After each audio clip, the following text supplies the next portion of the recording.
आइए हनुमंत बिराजे,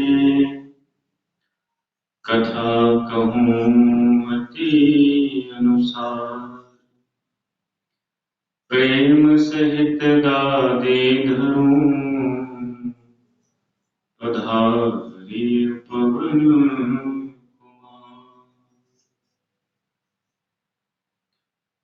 ध्येयं सदा परिभवग्नमभीष्टदोहम्, तीर्थास्पदं शिवविचिनुतं शरण्यं।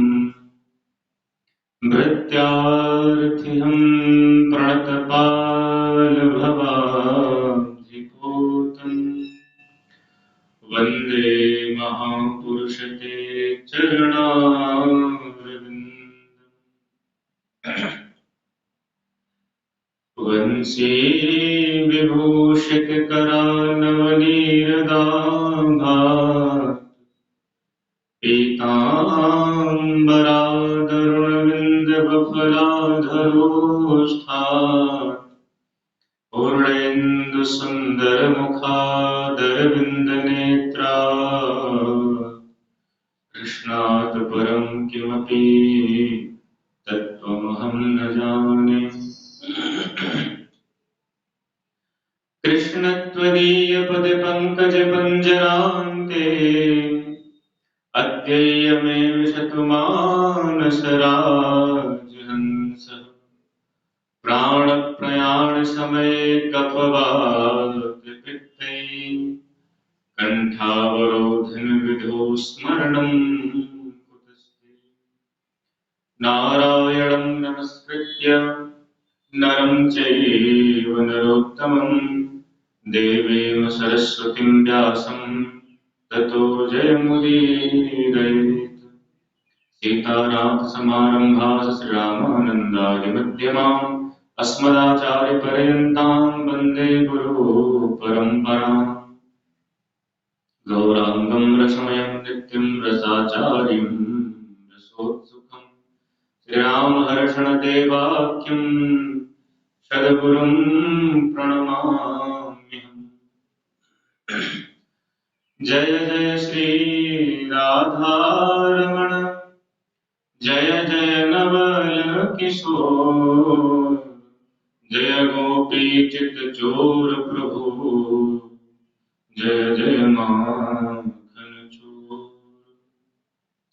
बोल वृंदावन बिहारी लाल की, श्रीमद् भागवत महापुराण की, सीतारामचंद्र भगवान की, दक्षिणेश्वर महादेव की, भक्त बलवंत हनुमंत लाल की।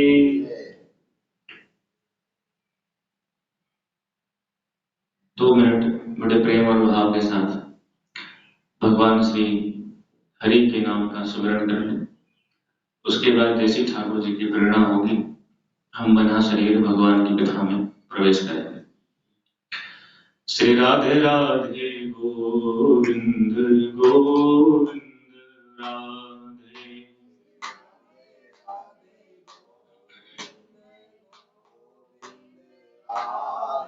श्री राधे राधे गोविंद गोविंद राधे। राधे राधे गोविंद गोविंद राधे। गोविंद राधे गोपाल राधे। गोविंद राधे गोपाल राधे। श्री राधे राधे गोविंद गोविंद राधे। राधे राधे गोविंद गोविंद राधे। जय राधे राधे गोविंद गोविंद राधे। राधे राधे गोविंद गोविंद राधे। जय जय श्री राधे। परम मंगल में अकारण करुणा वर्ण वाले भक्त वांछा कल्पतरु सुरक्षित विनिंदित पीताम्बरधारी श्री बालकृष्ण लाल की वांगमयी प्रतिमूर्ति शब्दमयी प्रतिमूर्ति श्रीमद् भागवत महापुराण। श्री ठाकुर जी की कृपा बरस रही है हम सब पर, जो हमें भगवान के चरणारविंदों में बैठ करके उनके गुणान वालों को श्रवण करने का अवसर मिल रहा है। कल हम लोगों ने सायंकालीन सुना था कि नारद जी ने सत्कर्म पूछा सनकादि ऋषियों से कि महाराज सत्कर्म क्या है। जो आकाशवाणी ने हमसे कहा कि हे नारद जी आप सत्कर्म कीजिए, तो हम आपसे जानना चाहते हैं वो सत्कर्म क्या है। और ये समस्या मेरी इतनी बड़ी है कि मैंने पृथ्वी लोक पर सारे साधु संतों से पूछा, लेकिन कोई बता नहीं पाया सत्कर्म किसे कहते हैं। अब आपने हमारे दुख का कारण पूछा है, तो हम आपसे पूछ रहे हैं कि महाराज आप बताइए सत्कर्म क्या है, किसको सत्कर्म कहते हैं। देखिए सत्य मतलब सत्य और कर्म मतलब कर्म, तो सत्य के साथ जो कर्म जुड़ा हुआ है उसी को सत्कर्म कहते हैं। तो सनकादि ऋषियों ने कहा कि नारद जी आप इतनी छोटी सी बात के लिए इतना परेशान हो रहे हैं, आप अपनी चिंता को छोड़ दीजिए। मां चिंता कुरुदेव ऋषे हर्षं चित्ते समावह उपायः सुख साध्योत्र वर्तते पूज्यते वही। अरे देवर्षि नारद आप चिंता छोड़ दीजिए, हम आपको बताते सत्कर्म किसे कहते हैं। बोले अच्छा महाराज इतना आसान है सत्कर्म तो बताइए, जल्दी से सत्कर्म कौन सा है वो। तो सनकादि ऋषि कह रहे हैं कि श्रीमद्भागवतालाप सतुगीत सुखादि। अरे महाराज इस कलिकाल में जो श्री सुखदेव जी महाराज ने भागवत जी का वाचन किया है, श्रीमद्भागवतालाप सतुगीत सुखादि, ये गीत है। भागवत क्या है बोले गीत है। ये ऐसा गीत है जिसको सुखदेव जी महाराज ने प्रकट किया है, यही वह सत्कर्म है। जिस सत्कर्म को श्रवण करने के बाद, भागवत को श्रवण करने के बाद जो भक्ति ज्ञान वैराग्य का दुख है वो मिट जाएगा। भक्ति माता के दोनों पुत्र दीवान हो जाएंगे, उनकी जो वृद्धावस्था है वो दूर हो जाएगी, उनका वृद्धत्व चला जाएगा भगवान की कथा श्रवण करने मात्र से, और इसको श्रवण करने से भक्ति ज्ञान वैराग्य दोनों पुष्ट हो जाएंगे। नारद जी बोले महाराज आपकी बात थोड़ी हजम नहीं हुई। बोले क्यों भाई, दवा में कोई कमी है क्या। बोले नहीं दवा में कमी तो नहीं है, लेकिन शंका हो रही है। बोले क्या शंका हो रही है। तो कहिए भागवत जो है वो वेदों का ही भाष्य है। भागवत जो है वेदों के जो श्लोक हैं, वेदों के जो ऋचाएं हैं, श्रुतियां हैं, स्मृतियां हैं, वेदों के श्लोकों की व्याख्या भागवत में लिखी हुई है। और मैंने पिताजी से ब्रह्मा जी से इस भागवत को सुना है, पढ़ा है, और मेरे ही उपदेश से व्यास जी ने भागवत जी का पठन किया, लिखना शुरू किया। तो वो भागवत वेदों का सार कैसे हो सकता है महाराज कि वेद सुनने मात्र से जो है भक्ति ज्ञान वैराग्य पुष्ट हो जाएंगे और वो दोनों नृत्य करने लगेंगे। तो आखिर भागवत तो वेदों का भाष्य है। अरे भाई पिताजी में जो सामर्थ्य है वो पुत्र में थोड़ी है। लेकिन कह रहे हैं कि नहीं नहीं आप गलत समझ रहे हैं। देखिए जो रस आम में होता है, कोई आम खाए और आम खाने के बाद कहे वाह भैया इतना मीठा आम है, तो आम में फल में इतना रस है तो पेड़ में कितना रस होगा। तो भाई आम छोड़ करके पेड़ जमाना शुरू कर दे तो रस मिलेगा? नहीं मिलेगा ना, बल्कि दांत जो 32 बच्चे टूट जाएंगे वो भी। जैसे पेड़ों का फल, पेड़ों का जो रस है, सार तत्व है, वो क्या है बोले आम है। कितनी पूड़ियां घी से सेक सकते हैं, निकाल सकते हैं, हाँ? लेकिन कोई कहे कि पूड़ी सेकते हुए घी खत्म हो जाए तो क्या महाराज बाकी की पूड़ी दूध से निकालो? तो 1000 प्रयास करेंगे लेकिन दूध से पूड़ी नहीं निकल सकती है। अब कोई भी ये तर्क दे कि अरे कोई तो घी का भी बाप है क्योंकि घी दूध से ही घी निकला है, वो हजार तर्क दे, लेकिन जो काम घी कर सकता है वो दूध नहीं कर सकता है। चीनी से ही मिठाइयां बनती हैं, गन्ने की गन्ने से के रस से चीनी बनता है, तो चीनी से ही मिठाई बनती है। अब चीनी खत्म हो जाए, मिठाई निकाल रहे थे, बोले बाकी की मिठाई गन्ने के रस से बना लो, तो हजार प्रयास करने के बाद में भी गन्ने के रस से मिठाई बनने वाली नहीं है। जो मिठास है वो तो चीनी से ही आएगी। जब इस प्रकार से देवर्षि नारद को सनकादि ऋषियों ने कहा कि महाराज उसी प्रकार से जैसे आम के फल का जो रस है, आम का जो रस है वो फल में है, गन्ने का जो रस है वो चीनी में है, सार है, दूध का जो सार है वो घी में है, उसी प्रकार समस्त वेद पुराण उपनिषद गीता शास्त्रों का जो सार सर्वस्व है वेदों का, वो श्रीमद् भागवत। तो भाई सार जब आप ग्रहण करेंगे तब फायदा करेगा। नारद जी प्रसन्न हो गए, बोले वाह महाराज, आज हम समझ गए कि कोई कितना भी शास्त्र पढ़ ले, लेकिन जब तक आप जैसे संतों के शरण में आकर के शास्त्रों की व्याख्या नहीं सुनेगा,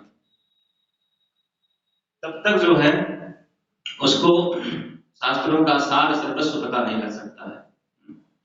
इसलिए गोस्वामी जी ने कहा कि डायरेक्ट यदि हम शास्त्र पढ़ना शुरू कर दें, शास्त्रों का अध्ययन डायरेक्ट करना शुरू कर दें, तो मन में भ्रम पैदा हो जाएगा कि महाराज भागवत में तो ये लिखा हुआ है, विष्णु पुराण में ये लिखा है, रामचरितमानस में ये लिखा है, तो अनेक जगहों पर अनेक चीजें लिखी हैं शास्त्रों में, अपने मनमुखी ढंग से हम पढ़ना शुरू कर देंगे तो मन में भ्रम पैदा हो जाएगा।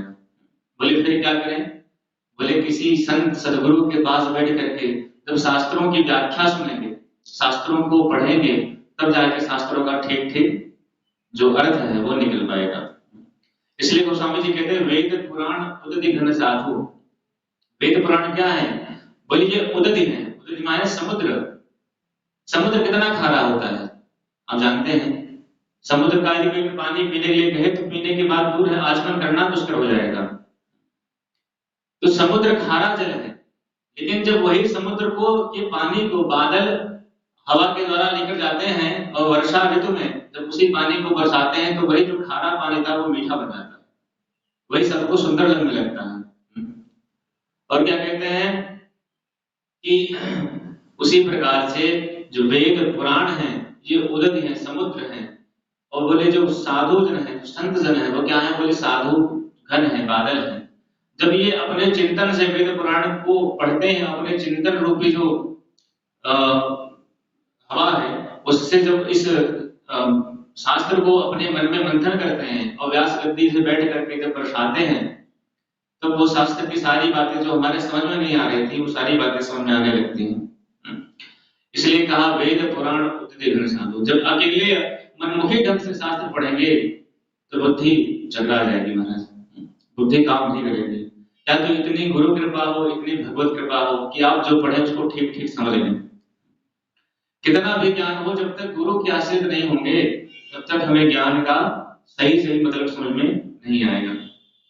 नारद जी कहते हैं वाह भैया, हम समझ गए कितना भी कोई शास्त्र पढ़ ले, लेकिन जब तक आप जैसे संतों का संग नहीं करेगा तब तक शास्त्रों का ठीक ठीक अर्थ लगा पाना संभव नहीं है। लेकिन एक बात और कहते हैं नारद जी कि आप जैसे संतों का संग बड़ी आसानी से नहीं मिलता महाराज। बोले फिर कैसे मिलता है? तो कह रहे हैं नारद जी कि भाग्योदयेन बहुजन्म समर्जितेन सत्संगमं च लभते पुरुषो यदा वै अज्ञान हेतु कृत मोह मदान्धकार नाशं विधाय हितदोदयते विवेक। नारद जी बड़ी सुंदर बात कह रहे हैं महाराज, आप जैसे संतों का संग बड़ी मुश्किल से प्राप्त होता है। भाग्योदयेन बहुजन्म समर्जिते, जब हमारे अनंत जन्मों के सुकृत पुण्य उदय होते हैं तब भगवान की कृपा से सत्संग प्राप्त होता है। भाग्योदयेन बहुजन्म समर्जितेन, समर्जित करके पुण्यों को हम एकत्रित कर लेते हैं, तब ठाकुर जी की कृपा से हमें सत्संग प्राप्त होता है। अच्छा बोले सत्संग प्राप्त होने के बाद होता क्या है? तो देखिए, कोई भी वस्तु यदि हम प्राप्त करते हैं संसार में तो उसका कोई तो फल मिलता है। एक छोटा सा बालक यदि विद्यालय में जाता है विद्या पढ़ने के लिए, तो किस लिए आता है? उसको विद्या प्राप्त हो, विद्या रूपी जो धन है वो प्राप्त होता है। तो यदि हमें भागवत या राम कथा रूपी सत्संग प्राप्त हो रहा है, तो उसे प्राप्त होने का फल क्या है महाराज? क्योंकि आज का जो मनुष्य है वो बड़ा मतलबी है, बिना मतलब के अपने समय को व्यर्थ गंवाना चाहता नहीं है। हम 3-3 घंटे बैठ करके भगवान के चरणों में, 1-1 घंटे बैठ करके भगवान के चरणों में कथा सुनते हैं, तो किमर्थम भाई, किस कारण सुनते हैं? कुछ तो प्राप्त होगा तब तो सुनते हैं। तो कहते हैं हाँ मिलता है ना। बोले क्या? बोले भगवान के श्री हरि के कथामृत को श्रवण करने से। बोले उदयते विवेक, भगवान के कथा श्रवण करने से विवेक का उदय होता है। तो कहते हैं हम इतने मूर्ख थोड़ी हैं, हमारे पास विवेक नहीं है क्या? बोले हर एक इंसान के पास विवेक है, किसके पास विवेक नहीं है? हम हो, आप हो, सबके पास है। लेकिन विवेक भी दो तरह का होता है, एक लौकिक जगत का विवेक होता है और एक पारलौकिक जगत का विवेक होता है। संसार में किसी भी क्रिया को करने के लिए हमें अपने विवेक का इस्तेमाल करना पड़ता है। व्यवहार को निभाने के लिए, संबंधों को निभाने के लिए अपना विवेक का इस्तेमाल करना पड़ता है। तो जैसे संसार में क्रियाओं को करने के लिए, किसी बिजनेस को करने के लिए, नौकरी करने के लिए, संबंधों को निभाने के लिए विवेक की आवश्यकता पड़ती है, उसी तरह भगवत प्राप्ति के लिए भी विवेक की आवश्यकता पड़ती है। वो विवेक कौन सा है? बोले वो विवेक है भगवत प्राप्ति का विवेक। भगवान की कृपा से ही भगवान को प्राप्त करने की इच्छा जीव के मन में उदय होती है। नहीं तो कितने लोग हैं जो नित्य सोचते रहते हैं कि हम ठाकुर जी को प्राप्त कर लें, लेकिन बेचारे भटक रहे हैं, नहीं प्राप्त कर पाते। तो यही सर आवत अति कठिनाई। भगवान के चरणों में, भगवान के सत्संग के रास्ते में यदि हमारी मति और बुद्धि चल रही है, इसमें भगवान की बहुत बड़ी कृपा है। तो कह रहे यही सर आवत अति कठिनाई, राम कृपा बिना आवत। जब तक रघुनाथ जी की कृपा नहीं होगी तब तक इस मार्ग पर कोई आने वाला नहीं है। तो कह रहे हैं उदयते विवेक, सत्संग की प्राप्ति होगी तो विवेक का उदय होगा। इसी बात को गोस्वामी जी कहते हैं अपने सरल शब्दों में, बिनु सत्संग विवेक न होई, बिनु सत्संग विवेक न होई, बिनु सत्संग विवेक न होई, बिनु सत्संग विवेक न होई, राम कृपा बिनु सुलभ न सोई, राम कृपा बिनु सुलभ न सोई, बिनु सत्संग विवेक न होई। सत्संग के बिना विवेक का उदय नहीं होता है। नारद जी प्रसन्न हो गए, बोले महाराज अब हम आपसे चाहते हैं कथा सुनना भागवत जी की, तो आप सुना देंगे? बोले हम तो ढूंढी से इसीलिए टहल ही रहे थे कि कोई हमको या तो कथा सुना दे या तो हमसे कोई सुन ले, और आप मिल गए हैं तो हम आपको सुना देंगे, चलिए। तो बोले कथा कहाँ हो? देखिए कथा जब होती है कहीं ना, तो स्थान देखना पड़ता है कि किस जगह कथा हो। और भेंट कहाँ हो रही है नारद जी की और सनकादिक ऋषियों की? बद्री विशाल में। बद्री विशाल में भेंट हो रही है। कथा कहाँ हो रही है? गंगा द्वार समीपे तो तटमानंद मानकम। कह रहे हैं ये कथा कहाँ हो रही है? बोले कि हरिद्वार में कथा हो। तो बोले भाई उतने ऊंचे चढ़ गए, फिर वहां से नीचे क्यों उतरे? तो कह रहे हैं कि भैया ये आज के जमाने की बात तो है नहीं, आज की कितने पुराने जमाने की बात हो रही है। उस समय बद्री विशाल धाम का मतलब था कि कोई घर द्वार छोड़ के बद्रीनाथ की यात्रा करे तो मतलब जय सिया राम, सबसे हाथ पैर जोड़ ले और कहे महाराज अब हमारा मिलना आपसे नहीं होगा, आखिरी भेंट है ये। क्योंकि आज तो तीर्थ हमारे हैं, जो चाहे बद्री विशाल हो, चाहे केदारनाथ हो, चाहे गंगोत्री, यमुनोत्री, ये सब सुलभ हो गए। लेकिन उस जमाने में सात जो तीर्थ थे बड़े कठिन थे महाराज। तो भगवान की कृपा से उन्होंने कहा, सनकादिक ऋषियों ने कहा कि महाराज कथा कहाँ होगी? बोले हरिद्वार में कथा होगी। इसके कई भाव हैं। देखिए कथा जो होती है मध्य की भूमि में होती है। यदि बहुत उच्च उठ गए तब भी कथा नहीं हो पाएगी, और यदि बहुत नीचे चले गए तब भी कथा नहीं हो पाएगी। जो बहुत संसार में लिप्त व्यक्ति है वो भी कथा नहीं सुन सकता है, क्योंकि संसार का जो रमा हुआ व्यक्ति है संसार में, संसार की क्रियाओं में, यदि जब वो कथा सुनने के लिए आएगा तो उसको संसार के ख्याल बार बार आता रहेगा। अरे बेटे को मैंने पैसा दिया था जमा करने के लिए, बैंक में पता नहीं किया नहीं किया। बहुत सारे काम होते हैं संसारियों में। तो संसार में यदि बहुत नीचे चला गया व्यक्ति, जो बहुत संसार में लिप्त व्यक्ति है, वो भी कथा श्रवण नहीं कर सकता। तो यदि बहुत ऊंचे उठ गए, मतलब यम नियम आसन प्रत्याहार धारणा ध्यान समाधि, तो समाधि स्थिति में भी कथा नहीं होती। कथा कब होती है? बोले जब मध्य की भूमि हो तब कथा होती है। इसलिए कह रहे हैं सनकादिक ऋषि कि भाई कथा इसलिए हम हरिद्वार में करेंगे कि जो ध्यानी महात्मा है, ज्ञानी महात्मा है, महात्मा लोग भी संसार में बहुत जाना पसंद नहीं करते हैं। इसलिए जो बद्री विशाल धाम में, गुफाओं में, गंधराओं में ध्यान लगा के बैठे हैं, वो भी हरिद्वार चले आएंगे। क्योंकि हरिद्वार क्या है? बोले भगवान का ही द्वार है, इसलिए उसको हरिद्वार कहते हैं। हरि का द्वार है इसलिए हरिद्वार कहते हैं। तो बोले ठीक है महाराज, कथा वहीं पे होगी। चारों तरफ हल्ला मच गया कि नारद जी कथा करवा रहे हैं और सनकादिक ऋषि कथा कर रहे हैं। देखिए जैसे श्रोता होते हैं, जैसे वक्ता होते हैं, वैसे ही श्रोता होते हैं, और आयोजक जो होता है उसी प्रकार के श्रोता होते हैं। तो जो आयोजक है यदि वो महात्मा है तो श्रोता भी महात्मा अधिकतर होंगे। तो नारद जी फक्कड़ वाला और सनकादिक ऋषि भी फक्कड़ वाला।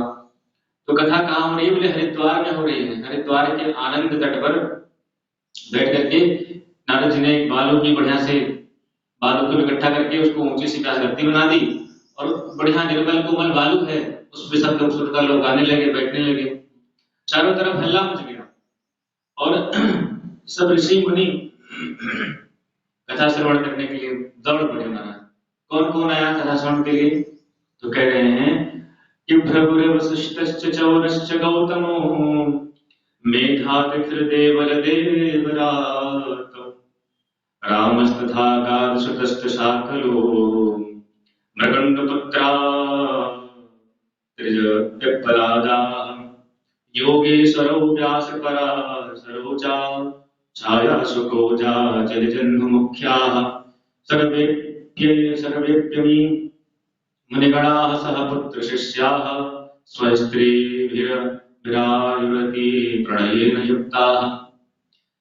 कहते हैं जो महात्मा लोग श्रवण करने के लिए आए उनके नाम बता रहे हैं दास जी महाराज। कह रहे सबसे पहले नंबर पर कौन आए? बोले भृगु जी महाराज आए। भृगु, वशिष्ठ, च्यवन, गौतम, मेधातिथि, देवल, ये सब महात्मा एकत्रित होकर के कथा श्रवण करने के लिए हरिद्वार के तट पर एकत्रित हुए। और जब आ गए तब सनकादिक ऋषियों ने कथा कहना प्रारंभ किया। तो पहले तो भागवत का महात्म सुनाया। क्या सुनाया भागवत का महात्म? कह रहे हैं कि सदा सेव्या श्रीमद्भागवती कथा यस्य श्रवणमात्रेण हरिश्चित्तं समाश्रयेत्। बड़ी सुंदर बात कह रहे हैं सनकादिक ऋषि। ये भागवत क्या है? सदा सेव्या श्रीमद्भागवती। कह रहे भैया भगवान की कथा जो है वो नित्य सुनिए, सदैव श्रवण योग्य है। संसारी हो चाहे महात्मा हो चाहे जो, सबके लिए भगवान की कथा सदा सेव्या है। तो कह रहे भगवान, जब भगवान की कथा सदैव श्रवण करते रहेंगे संसार के काम क्या होंगे? बोलिए आप कथा का श्रवण नियम बना के सुनिए, चाहे 1 ही घंटा सुनना हो, दिन की शुरुआत भगवान की कथा से हो। देखिए हम कहते हैं ना कभी कभी क्या होता है, आकाश में किसी दिन बादल खूब घंघोर घेर लें और पानी बरसने लगे और उस दिन हम बाहर निकल भी ना पाए, कुछ काम भी ना कर पाए, तो हम क्या कहते हैं कि आज दिन बहुत खराब था, आज पूरा दिन बेकार चला गया, कोई घर का काम नहीं हो पाया।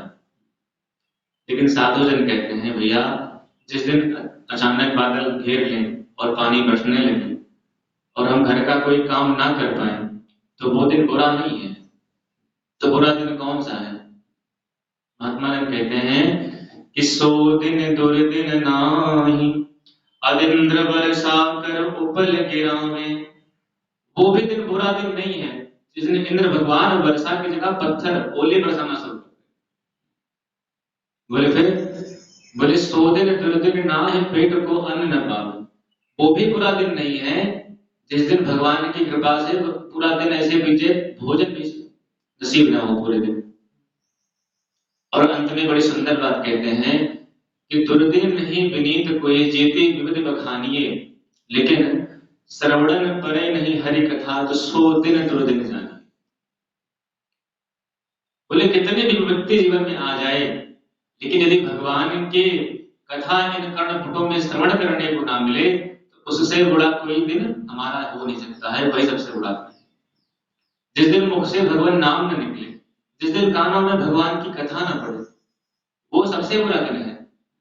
इसलिए सनकादिक कह रहे हैं भागवत क्या है? बोले सुधा से सुधा से। कुछ लोग कहते हैं महाराज वही कथा, वही कृष्ण, वही राम, सब तो जानते हैं कथा, क्या बार बार कथा सुने? एक दो बार सुन लो बस हो गई कथा। बार बार उसी को महात्मा लोग कहते रहते हैं, उसी को सुनते रहे हम, तो बार बार श्रवण करने से लाभ क्या होगा? तो गोस्वामी जी ने बड़ी सुंदर बात कही रामचरितमानस में, कह रहे हैं कि रामचरित जे सुनत अघाही, रस विशेष जाना तिन्ह नाही। भगवान के चरित्रों को सुनकर जो अघा जाता है कि बस बस सुन ली कथा, अब क्या कथा सुनना, सब जान गए सब जान गए, तो गोस्वामी जी कहते हैं उसने भगवान की कथा का जो विशेष रस है वो जाना ही। भगवान शंकर दो काम करते हैं, जब जागते हैं समाधि से तो भगवान के राम के नाम का या तो गुणानुवाद करते हैं या भगवान की कथा कहते हैं, और या तो समाधि लगा करके बैठे रहते हैं। तो भगवान की कथा की परम रसिक है भगवान शंकर, तो भगवान के नाम के परम रसिक हैं। तुम पुण्य राम नाम दिन राति, सादर जपो अनंग राति। भगवान इतने बड़े रसिक हैं कि सादर जपो अनंग राति, भगवान के नाम को, भगवान की कथा को एक क्षण के लिए भी छोड़ते नहीं है शंकर भगवान। तो यह जो परम पावन पवित्र है, जो भगवान की कथा है, कैसी है? बोले सदा सेव्या है, सदैव भगवान की कथा का श्रवण किया जाए, क्योंकि कथा श्रवण से ही मानव जीवन सुधरने वाला है। जन बिगड़ी जन्म अनेक की, अब ही सुधरे आज। अनेक जन्मों की हमारी बिगड़ी हुई है। बिगड़ा क्या है? संसार का लौकिक कोई काम बिगड़ जाए बात अलग है, तो लौकिक काम को शुद्ध करने के लिए हमें अपने पुरुषार्थ से, बुद्धि विवेक से काम करना चाहिए, तो बन सकता है। लेकिन जो हमारी बिगड़ी जन्मांतर से है, क्या बिगड़ी है? बोले पुनरपि जननम पुनरपि मरणम, ये बार बार जन्मना, बार बार मरना, ये जो रोग लगा हुआ है छूटेगा कब? बोले जब भगवत कथा का आश्रय लेंगे तब छूट जाएगा। अनंत जन्मों से संसार के विषयों का ही अभ्यास हमने किया है, इसलिए भगवान की कथा में हमारी रुचि होती नहीं है। कथा में भी आते हैं तो नींद लगती है, सोने लगते हैं, और अभी सो के ही आ रहे हैं, नींद बैठते ही फिर नींद लग जाती है। रात भर सोई तो है, जागे तो है नहीं, रात भर सो के ही आ रहे हैं, लेकिन कथा में बैठते ही फिर झपकी लग जाती महाराज। पूर्व जन्म के पाप ते हरि चर्चा न सुहाए। जिस व्यक्ति का पूर्व जन्म का पाप अधिक होता है, उसी जीव को, उसी व्यक्ति को भगवान की चर्चा सुहाती नहीं है। और मान लीजिए सुहाती भी है तो कथा में आते ही नींद जाती है महाराज। तो इसलिए कह रहे हैं भगवान की कथा सदैव सेव्या है, इसको सदैव श्रवण कीजिए। अच्छा, कहा कि श्रवण करने से फायदा क्या होगा? बोले जस्य श्रवण मात्रेण हरिश्चित्तम समासे, इस कथा को श्रवण करने मात्र से भगवान श्री हरि आपके चित्त में बस जाएंगे। देखिए, संसार के विषयों का जितना हम सेवन करेंगे उतना ही विषय हमारे मन में, बुद्धि में, चित्त में चिपकते जाएंगे। और भगवान के चरित्रों का जितना श्रवण करेंगे, भगवान के नाम का जितना गान करेंगे, उतना ही इस चित्त में भगवान का असर पड़ेगा। भगवान की कथाएं, भगवान के चरित्र, भगवान का नाम हमारे चित्त पर छपता जाएगा, बसता जाएगा। क्योंकि यह जीवन का सामर्थ्य, यह जीवन का सार्थक एक बल है। भगवान ने जो समय दिया है, अब जो बचे हैं समय जीवन के, वो भगवान के चरणों में लगा दिया जाए। क्योंकि संसार के हमने काम बहुत किए, अपना जीवन सारा व्यतीत कर दिया है, अब बचा क्या है? सारे दायित्वों से निवृत्त हो चुके हैं। अब तो सिर्फ एक ही चीज बची है, भगवान के नाम का स्मरण और उनके गुणान वादों का श्रवण। तो श्रवण से ही जीवन सुधर सकता है। इसलिए भगवत चर्चा, भगवान के गुणान वादों को जितना सुन सके उतना सुने। तो सनकादिक कहते हैं कि भगवान के चरित्रों को श्रवण करने मात्र से हरिश्चित्तम समासे, भगवान आपके चित्त पे समा जाएंगे, चित्त में बस जाएंगे। और फिर क्या कह रहे हैं? और सनकादिक कहते हैं, नारद जी, इस भारत भूमि में मनुष्य शरीर प्राप्त करके जो जीव इस भगवान की कथा को, भागवत कथा को श्रवण नहीं करते हैं, उनके लिए तो सनकादिकों ने हजारों गालियां दे दी। क्या क्या बोले कि आजन्म मात्रापि येन सठेन किंचित चिंतम विधाय सुख शास्त्र कथा न पीता चांडाल वच्च खरवद तेन नीतम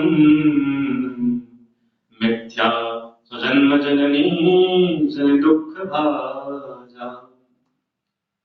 सनकादिक कहते हैं, नारद जी, जिसने भगवान की कथा का श्रवण नहीं किया, बोले आजन्म दुख ये न सठेन, वो सठ है। क्या है? बोले सठ है, जिसने भगवान की कथा का मानव शरीर प्राप्त करके नहीं किया। तो बोले और क्या महाराज जी? बोले जो इस सुख शास्त्र का पान नहीं करता है, जो भगवान की कथा का श्रवण नहीं करता है, वो सठ है और चांडाल है, खर है, गधे के समान। नारद जी ने कहा, अरे महाराज, इतनी गालियां आप क्यों दे रहे हैं? बोले हम नहीं दे रहे हैं। बोले फिर? एवं वदन्ति देव समाज मुख्या, ये देवताओं का जो समाज, मुख्य समाज है, वो कह रहे हैं। इंद्र, कल आपने कथा सुनी थी कि इंद्र जो है स्वर्ण कलश लेकर के आए थे उसका, अमृत का, लेकिन सुखदेव जी महाराज ने उनको डांट के भगा दिया, तो उनको कथा नहीं मिली। लेकिन मनुष्य लोग के, मनुष्यों को जब भगवान की कथा मिलती है और हम लोग श्रवण करते हैं, और जो लोग नहीं आ पाते हैं, देवता उनको देख करके कहते हैं कि ये खर है, सठ है, गधे हैं। तो भगवान की कथा चल रही है इतनी सुंदर, हम लोग अमृत लेकर गए, सुखदेव जी ने भगा दिया, और ये सुलभ कथा भगवान की मिल रही है, और ये भारत के लोग इस कथा का श्रवण नहीं कर पा रहे हैं। इसलिए भगवान की कथा सदैव श्रवण योग्य है। महाराज, इतना होते ही अभी भागवत का महत्व हुआ है, लेकिन इतने में एक चमत्कार हो गया। क्या चमत्कार हो गया? कहते हैं कि भक्ति सुतो तो करुणो गृहीत्वा प्रेमई करूपा सहसा विरास, श्री कृष्ण गोविंद हरे मुरारे नाथेति नामानि मुहुर्वदन्ति। भगवान की कथा हो ही गई थी, उसी समय एक चमत्कार हो गया। बोले क्या हुआ?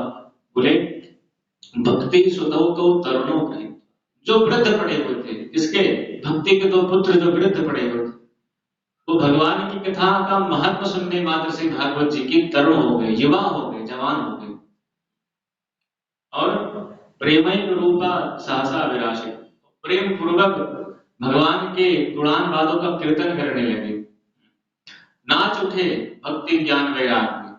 और जब नृत्य करने लगे तो वहां जितने श्रोता थे वो सब एकदम विस्मित हो गए, महाराज ये भक्ति ज्ञान वैराग कहां से उत्पन्न हो गए? भक्ति सुतौ तौ तरुणों गृहीत्वा। और भक्ति माता जब अपने बच्चों को देखती हैं कि जो वृद्ध पड़े हुए थे, वो वृद्ध बालक भी भागवत जी के महत्व श्रवण करने मात्र से युवा हो गए, जवान हो गए। जितने श्रोता लोग थे आपस में कानाफूसी करने लगे, ये भैया कहाँ से पैदा हो गई। अभी हम लोग कथा सुन रहे थे, हमारे बीच में ये महिला शुरू प्रकट हो गई और तो युवान बालक प्रकट हो गए, कहाँ से आ गए। सनकादिक कहते हैं कि कथा के अर्थ से ही भक्ति ज्ञान वैराग्य की उत्पत्ति होती है। भागवत जी की जो कथा है, इसके अर्थ से ही भक्ति ज्ञान वैराग्य की उत्पत्ति होती है। भक्ति माता ने प्रश्न किया, महाराज अहम उपदिष्ठामि, मैं कहाँ बैठ जाऊं। सनकादिकों ने कहा, निरंतरम वैष्णव मानसाम। जितने वैष्णव हैं यहाँ पे, जितने भगवान की कथा श्रवण करने वाले साधक हैं, जितने श्रोता हैं, उन सबके हृदय में जाके बैठ जाओ। बोले कैसे बैठे। बोले भक्ति तो बैठे ही, ज्ञान और वैराग्य के सहित भक्ति बैठे। क्योंकि देखिए, निशान भक्ति, खाली भक्ति ही बैठ जाए तब भी काम नहीं चलेगा। तो ज्ञान और वैराग्य के सहित भक्ति हो। देखिए, हमारे जीवन में भक्ति तो हो लेकिन ज्ञान ना हो तो भगवान की भक्ति कैसे करें। और मान लीजिए भक्ति भी है, ज्ञान भी है, पर वैराग्य ना हो तो तब भी काम नहीं बनेगा। पता लगे माता जी भगवान की माला जप रही है, भक्ति भी है और ज्ञान भी है, ठीक ठीक ज्ञान है कि भगवान की माला जपते समय बोलना नहीं चाहिए, और घर में बैठी हुई हैं, लेकिन देख रही है मंदिर में बैठ करके कि चूल्हे पे रखा रखा दूध जो है उबल रहा है और बहू जो है बात कर रही है, तो माला ऐसे सटकाती रहेंगी, ऐसे करते रहेंगी। मतलब क्या है कि ज्ञान तो है, बोलना नहीं है, लेकिन वैराग्य नहीं है, तो मन जो है चारों तरफ दौड़ रहा है, मन जो है चारों तरफ दौड़ रहा है। अब कथा यदि आपने सुना होगा, भक्ति ज्ञान वैराग्य आपके हृदय में होगा तो दूध बहराने दो। अरे भाई, बहू को कब तक आप देखोगे घर में। अब तो उसी का सब कुछ हो गया है, आपका जो समय था वो कट चुका है, आपने पूरा जीवन काट दिया है। अब भगवान की कथा में और भगवान के नाम में लगाइए, घर परिवार की झंझटों बहुत मत पड़िए। इसलिए भक्ति ज्ञान वैराग्य जब हृदय में रहते हैं, तब भगवान की जो कथा और भक्ति होती है वो दोनों सार्थक हो जाती है। तो भगवान की सनकादिकों ने कहा कि हे भक्ति माता, आप अपने पुत्रों के सहित जितने श्रोताजन बैठे हैं, इनके हृदय में आप जाके निवास कीजिए, वास कीजिए। नारद जी प्रसन्न हो गए और बोले, महाराज हमने प्रत्यक्ष देख लिया कि श्रीमद् भागवत के श्रवण करने मात्र से ही भक्ति ज्ञान वैराग्य पुष्ट हो गए, जवान हो गए। लेकिन अब हमारा एक प्रश्न और है आपसे। बोले क्या। बोले कि क्या ऐसा भी कोई है जिसके भागवत की कथा श्रवण करने मात्र से और कौन ऐसा जीव है जो पवित्र हो सकता है, पावन हो सकता है। तो नारद जी कहते हैं, महाराज के विशुद्धंति वदंत मह्यम, कौन कौन भागवत की कथा श्रवण करने से पावन और पवित्र हो सकता है। तो सनकादिक कहते हैं, महाराज कौन कौन पवित्र होता है, ये प्रश्न ही हम खत्म कर देते हैं। जिसने आजीवन केवल पाप ही पाप किया हो, पुण्य कुछ भी ना किया हो, खाली क्या किया हो, खाली पाप ही पाप किया हो, और मरने के बाद भूत प्रेत योनि में भी यदि भगवान की भागवत की कथा कोई सुन लेता है तो वो मुक्त हो जाता है। नारद जी बोले, महाराज देखिए, लंबी लंबी छोड़ना अच्छी बात है, पर उतना छोड़ो जितना भरोसा हो जाए। कोई मरने के बाद कथा श्रवण करे, भूत प्रेत योनि में मुक्त हो जाए, इस पर तो भरोसा होता नहीं महाराज। क्या कोई ऐसा प्रमाण है जिसको वकील लोग क्या बोलते, दलील, गवाह, कि कोई ऐसा प्रमाण या उदाहरण है, कोई गवाह है जो कहे कि हाँ हमारी मरने के बाद मुक्ति हुई है। नारद जी कहते, तो संकार ऋषि कहते हैं कि हाँ है ना। हम आपको एक प्राचीन प्रसंग सुनाते हैं, भक्ति युक्त प्रसंग, जिसको सुनने मात्र से भगवान की भक्ति ज्ञान वैराग्य तो उत्पत्ति होती ही है और जीव के पापों का भी प्रक्षालन होता है। बोले महाराज सुनाइए। कहते हैं अत्र ते कीर्तयिष्याम इतिहासं पुरातनम् यस्य श्रवणमात्रेण पापहानि प्रजायते। कहते हैं ये जीव एक पुरातन इतिहास है महाराज, और मैं कोई अपने मन की कल्पना नहीं बता रहा हूं। इसको श्रवण करने से जीव के पाप नष्ट होते हैं, इसलिए इस इतिहास को आपको मैं सुना रहा हूं। तुंगभद्रा नदी के किनारे एक ब्राह्मण रहते थे जिनका नाम था आत्मदेव शर्मा। ब्राह्मण इतने सच्चे और पवित्र थे कि भगवान की पूजा पाठ और ब्राह्मण वृत्ति से ही जीवन को चलाते थे। कथा कहना, पूजा पाठ करना, यही उनके कर्म थे। तो बहुत ही सच्चे और सीधे थे ब्राह्मण। लेकिन इनकी जो ब्राह्मणी थी बहुत खतरनाक महाराज। वो इतनी खतरनाक थे कि लोक वार्ता रदा पूरा प्रायशो भोजन था। संसार की ही बातों में नित्य निरंतर लगी रहती थी, हमेशा संसार की चर्चा करती रहे, कभी संसार से विमुख होने का नाम ही ना ले, एक दूसरे से झगड़ा लड़ाई करते रहना, यही उनके काम थे। लेकिन फिर भी ब्राह्मण इतने सीधे और सच्चे थे कि किसी तरीके से अपने जीवन का निर्वाह ब्राह्मणी के साथ करते थे। दोनों के जीवन में एक यही कष्ट था कि उनके कोई पुत्र नहीं था।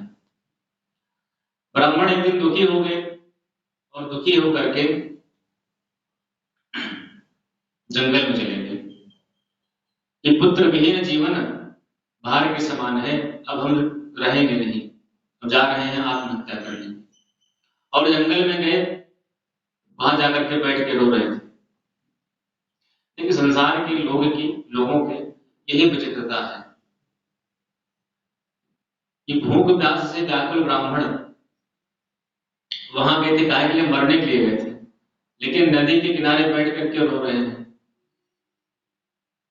और हम मांग क्या रहे हैं भगवान से? हमें पुत्र हो जाए। उधर से एक ब्राह्मण निकले, एक सन्यासी महात्मा निकले उधर से, और जब ब्राह्मण को रोते हुए देखा तो उनको लगा कि शायद कोई भगवान के लिए रो रहा होगा। हमारी जो इच्छाएं हैं, जो कामनाएं हैं, वो कभी खत्म नहीं होती हैं। जब तक जीवन रहेगा तब तक कामना खत्म होने वाली नहीं है। जैसे किसी एक पद में बड़ी सुंदर बात कही कि दुनिया किसे कहते हैं, संसार जो है इसको किसे कहते हैं? तो कहा कि दुनिया जिसे कहते हैं वो जादू का खिलौना है। दुनिया जिसे कहते हैं जादू का खिलौना है, मिल जाए तो मिट्टी है, खो जाए तो सोना है। जो वस्तु हमारे पास में होती है उसको हम समझते हैं कि ये तो मिट्टी है, भले चाहे करोड़ों की हो, पर अपने पास में है तो मिट्टी है।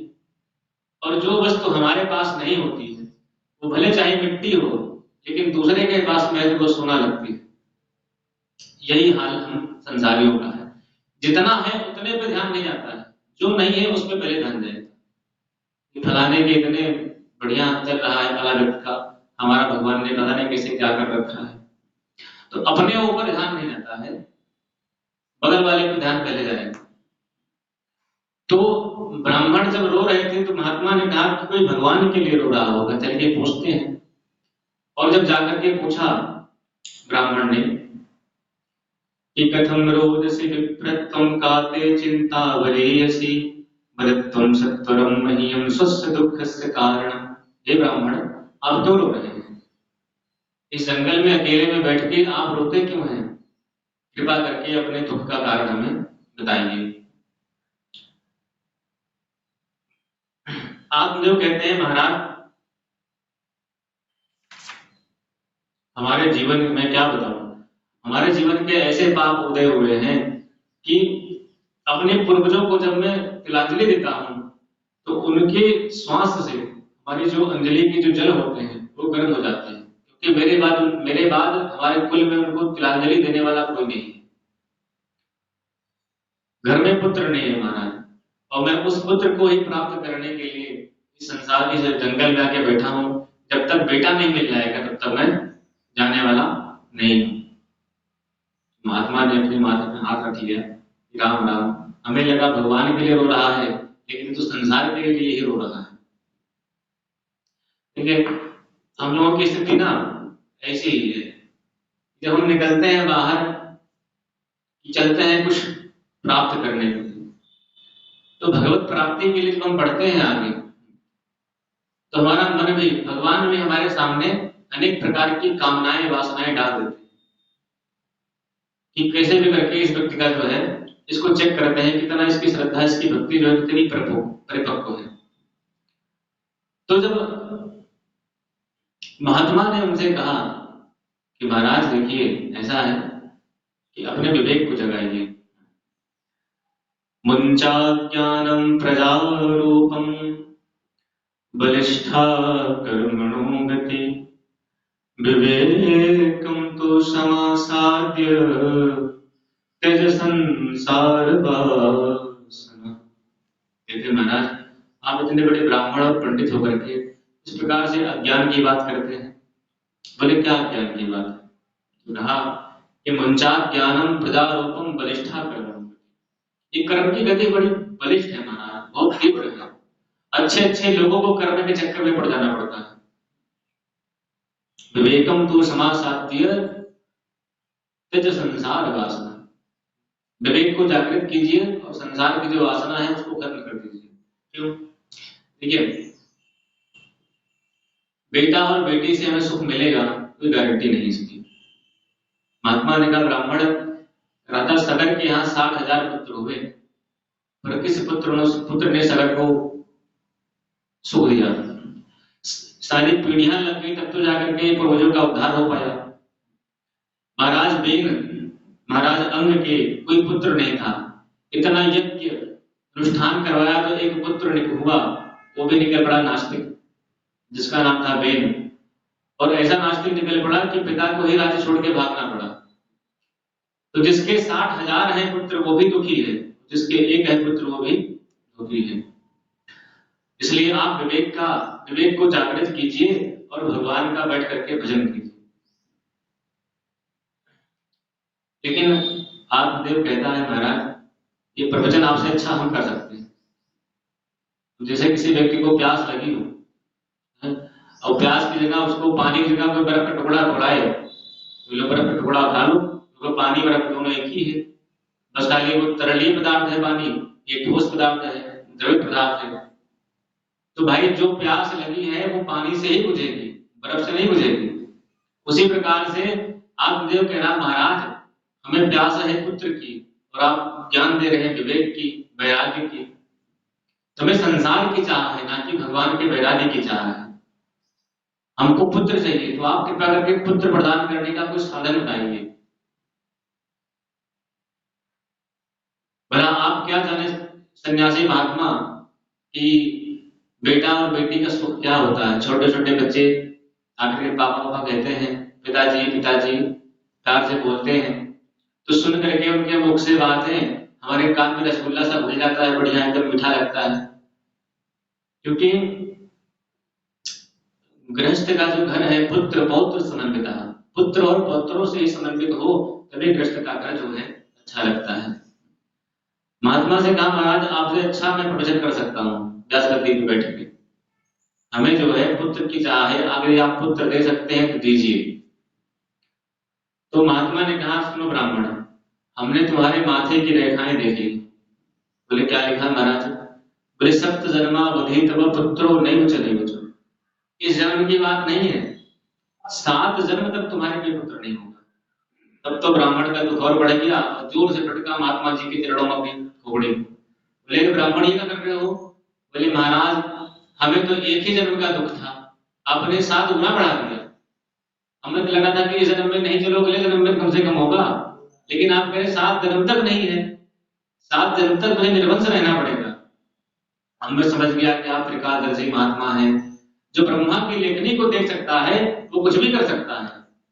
तो कृपा करके आप कुछ ऐसा साधन कीजिए जिससे हमारे पुत्र हो जाए। ब्राह्मण बोले हम कहां से पुत्र देंगे भाई, तो बोले कि अगर नहीं देंगे तो अभी जोर से आपके चरणों पे सिर को पटकूंगा, ब्रह्म हत्या आपको लगेगी। महात्मा जी घबरा के बोले, कछु लेना न देना मगर रहना, अपने जा रहे थे कि खामखा ब्रह्म हत्या बोल ले ली हमने आकर के। हमने सोचा कि भगवान के लिए रो रहा है, जब कुछ उपाय बताएंगे ठाकुर जी को प्राप्त करने का, लेकिन ये तो बेटा बेटी के लिए रो रहा है, अभी क्या करें।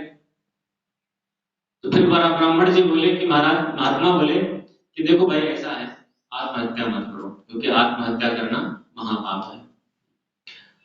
बोले फिर, बोले हम तुमको ये फल दे रहे हैं और इस फल को ही तुम अपनी पत्नी को जो है खिला देना, और हम ये भगवान की प्रेरणा से, भगवान के आशीर्वाद से निश्चित रूप से कह रहे हैं कि आपके सुंदर पुत्र होगा। बोले महाराज ये सच में होगा? बोले हाँ बिल्कुल होगा। बोले कोई नियम वगैरह नहीं पालने पड़ेंगे? बोले हाँ नियम तो पालने पड़ेंगे। बोले क्या नियम पालने पड़ेंगे? बोले स्वच्छता के साथ रहना, सत्य बोलना, किसी से झगड़ा लड़ाई न करना, ये सारे नियम जो है पालने पड़ेंगे आपकी पत्नी को। महात्मा बोले ठीक है महाराज। अब देखिए हमारी स्थिति यही कुछ है संसार में, हमारे पास जो नहीं होता उसको हम भगवान से जबरदस्ती मांगते हैं कि भगवान हमको आप जबरदस्ती दे दीजिए, और लेकिन जब नहीं मिलता है तो भगवान को ही हम खरी खोटी सुनाना प्रारंभ कर देते हैं कि इतने साल तक आपकी पूजा की, इतनी भक्ति की, उसका क्या फल दिया। जब कोई व्यक्ति भक्त होगा तो भगवान की हर एक क्रिया में सुखी ही होगा, क्योंकि राम जी की इच्छा में मिला करके रहना ही सुख का मूल साधन है। हम दुखी कब होते हैं? जब हम अपनी इच्छा को भगवान के ऊपर थोपते हैं तब हमारा दुख बढ़ जाता है। और सुखी कब होते हैं? जब ये कहते हैं कि जो राम जी करेंगे अच्छा ही करेंगे। राम जी की इच्छा में अपनी इच्छा जब मिला देते हैं तब वहां पर सुख हमारे जीवन में आ जाता है, क्योंकि हमारे जीवन में हम जो चाहें वही हो जरूरी नहीं, भगवान जो चाहते हैं होता वही है। हम चाहे कितना भी हाथ मुंह पटक डालें, लेकिन जो ठाकुर जी चाहेंगे होगा वही। विधाता की लेखनी में जब हम परिवर्तन करते हैं तो हमें कष्ट का भागी होना पड़ता है। इसलिए भगवान यदि हमें नहीं दे रहे हैं तो इसमें भी भगवान की कृपा ही मानो। यदि ठाकुर जी ने पुत्र दिया है तो उसको समझ लीजिए भगवान की कृपा है, और यदि नहीं भी दिया है ये समझ लीजिए कि भगवान चाह रहे हैं कि बेटा बेटी के चक्कर में मत फंसो, अपने संसार के दायित्वों को पूरा करने के साथ साथ मेरा भजन करते हुए अपने जीवन को तार लो, साध लो, इसलिए भगवान नहीं दे रहे हैं। तो हर एक स्थिति में भगवान की कृपा का अवलोकन करना ये कोई बिरटा ही व्यक्ति कर सकता है, सबके बस की बात नहीं है। कि जो भगवान ने कर दिया हमारे लिए वो हमारे लिए हितकर है। देखिए दो शब्द हैं, शरण शब्द है, शरण, और इस शरण का जो शब्द का जो अर्थ है बड़ा प्यारा है। भगवान के शरण में वही जीव रह सकता है जिसको भगवान पर पूर्ण भरोसा हो। जो मेरे रघुनाथ जी सब कुछ कर देंगे, जो करेंगे सब अच्छा करेंगे। यदि भगवान पर भरोसा होगा तो हम भगवान पर कभी प्रश्न चिन्ह नहीं उठाएंगे कि आपने गलत किया। द्रौपदी मैया के 5 पुत्रों को अश्वत्थामा ने काट के बहा दिया और भगवान वहीं खड़े थे। यदि हमारे साथ भगवान होते और 5 पुत्र हमारे मर गए होते, सबसे पहले भगवान पर प्रश्न चिन्ह खड़ा करते कि आपके होते हुए हमारे 5 पुत्र खत्म हो गए, काहे भगवान तुम भाई बचा नहीं पाए हमारे पुत्रों को, तो तुम किस चीज के भगवान बने हुए हो? लेकिन द्रौपदी ने एक प्रश्न नहीं खड़ा किया भगवान पर। ये भक्त की चाह होती है, ये भक्त की इच्छा होती है, ये भक्त का भगवान पर भरोसा होता है। ठाकुर जी ने जो किया सब अच्छा किया। दूसरी बात, संसार में जितने संबंधी मिले हुए हैं वो सब हमारे क्या हैं? बोले ये सब साथी हैं, किसी जन्म के बिछड़े थे, किसी जन्म में हम पिता बन गए, वो हमारे पुत्र बन गए, हमारी कोई धर्मपत्नी बन गई, कोई बेटा बन गई, कोई बेटी बन गई, कोई माता, कोई दादा, कोई दादी। ये संबंधी कौन है? वो संबंधी कोई और नहीं है। अनंत जन्मों से हमारे जो साथी संबंधी बिछड़े हुए हैं वही सब हमारे साथ में आके मिलते हैं। तो भगवान कहते हैं संबंध आपको निभाना है इस प्रकार से, जैसे कि आप केवल अपने कर्तव्य का निर्वाह कीजिए, बस। संबंध का निर्वाह इसी प्रकार से हो जाएगा जब आपको अपना कर्तव्य का बोध रहेगा। ममता मत कीजिए, ममता करिए तो राम से कीजिए। दो चीजें हैं, भगवान से जब हम मोह करते हैं, मोह संसार से हो जाता है, तो हमारा जो जीवन है बच जाता है। तो ममता तो भगवान से हो, सबके ममता ताग बटोरी, मम पद मन ही बांध कर डोरी। घर परिवार से जो संबंधों का जो रिश्ता का जो डोर है, वो श्री रघुनाथ जी के चरणों में बांध दीजिए। भगवान समस्त संसार के दायित्वों को निभाते हैं। भगवान गीता में कहते हैं अर्जुन से कि हे अर्जुन, सर्वधर्मान् परित्यज्य मामेकं शरणं व्रज, अहं त्वा सर्वपापेभ्यो मोक्षयिष्यामि मा शुचः। सर्वधर्मान् परित्यज्य मामेकं शरणं, हमारे शरण में आ जाओ। और हम भगवान के शरण ग्रहण नहीं करते हैं, जो हमारे पास में नहीं होता है उसी के लिए भगवान से हम जिद करते हैं कि प्रभु हमें प्रदान कर दीजिए, हमें दे दीजिए। इसलिए जब नहीं मिलता तो भगवान से हम गुस्सा होते हैं, प्रभु जी आपने हमें दिया नहीं। जो शरण शब्द है, दो चीजों के लिए प्रयोग होता है। एक घर के लिए शरण प्रयोग होता है और एक मालिक के लिए, जो स्वामी होता है उसके लिए।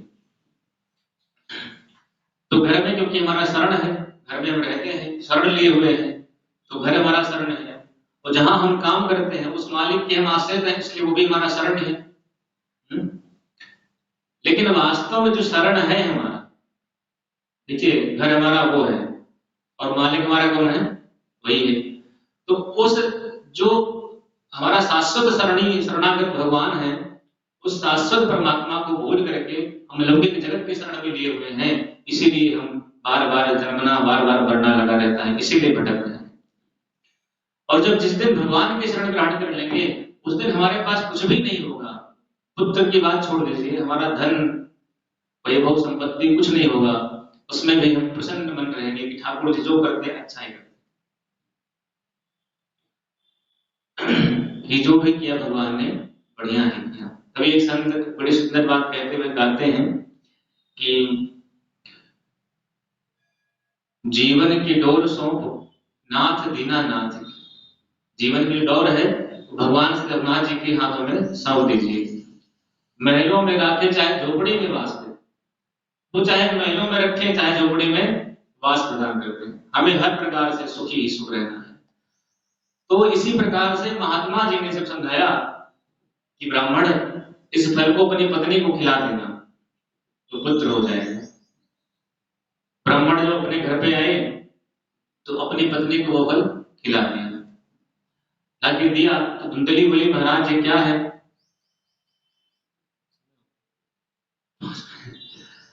चलिए ठीक है, हम दूसरे सत्र में जब 4 से 5 होगी कथा, तो उसमें जो है ब्राह्मण ने फल अपनी पत्नी को दिया तो क्या आगे होता है उसकी चर्चा हम सायंकाल के सत्र में करेंगे। तो 2 मिनट भगवान नाम का कीर्तन कर ले बड़े प्रेम से, उसके बाद श्री ठाकुर जी के चरणों में अपनी बात पुष्पांजलि हम समर्पित कर देंगे। ठीक है, कल तक हमें और बोलना है, उसके बाद महाराज जी आपको सुनाएंगे। ये जो भागवत की जो वर्षा चल रही है टूटी फूटी, अपनी वाणी से हम कर पा रहे हैं, तो उसके बाद महाराज जी आपको सुनाएंगे। तो फिर भी भगवान की पुराण बातों को गाने का अवसर ही मिल रहा है, इतना ही भगवान की बड़ी कृपा है। तो प्रेम से भगवान के नाम का कीर्तन करें, उसके बाद वाणी को विराम। बोल भागवत भगवान की, सियापति रामचंद्र की। राधे गोविंदा भजो राधे गोविंदा,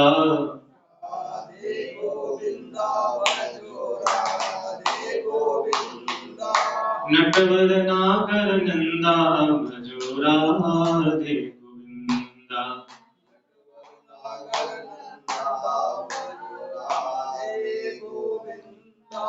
राधे गोविंदा भजो राधे गोविंदा,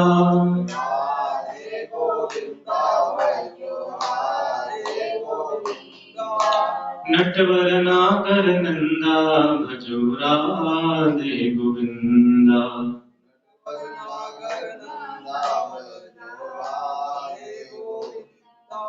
राधे गोविंदा भजो राधे गोविंदा।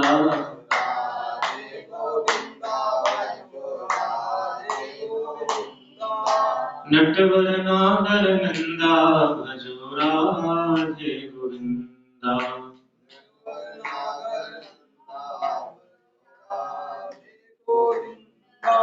राधे गोविंदा भजो राधे गोविंदा।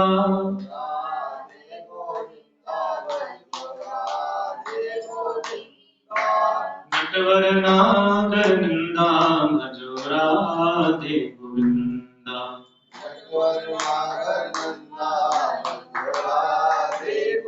बोलिए राधा कृष्ण भगवान की जय। श्री सीतारामचंद्र भगवान की जय। दक्षिणेश्वर भगवान शंकर की जय। भक्त बलवंत हनुमंत लाल की जय। सदगुरुदेव भगवान की जय। आज के आनंद की जय। संत समाज की जय। सर्वे भवन्तु सुखिनः सर्वे सन्तु निरामयाः सर्वे भद्राणि पश्यन्तु मा कश्चित् दुःखभाग् भवेत्। ओम शांति शांति शांति। बोलो श्री सीतारामचंद्र भगवान की जय। नमः पार्वती पते हर हर महादेव।